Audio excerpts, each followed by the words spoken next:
The cultural situations. These are all different ways to say hello.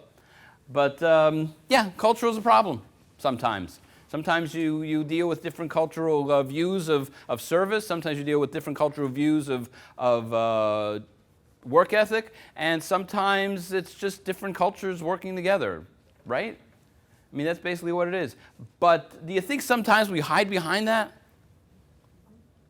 When talking about why an employee, a crew member does or doesn't do something?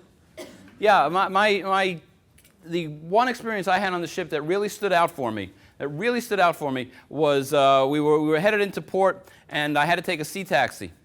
And what I decided to do was I decided to get on the sea taxi and watch the way the crew members worked. And when I got on the sea taxi, I sat in the back, and there was this woman getting on the sea taxi in a wheelchair. And these two crew members took her onto the sea taxi in the wheelchair, and they literally picked her up.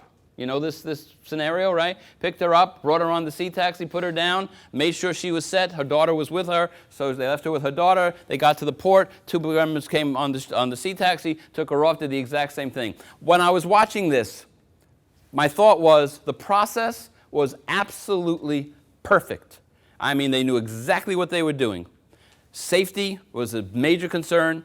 Everything was perfect. Not once during the interaction did they say a word to her. That's what we talk about when we talk about the personal. Not once.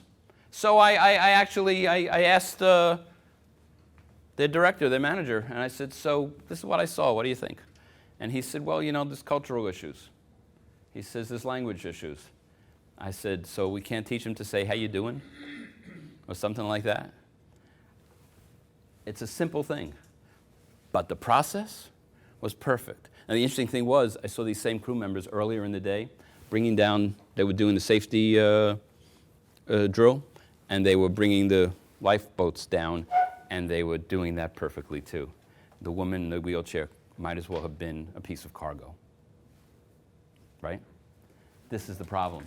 We can't hide behind cultural issues. We've got to face them. But they're going to get in the way. They're going to get in the way.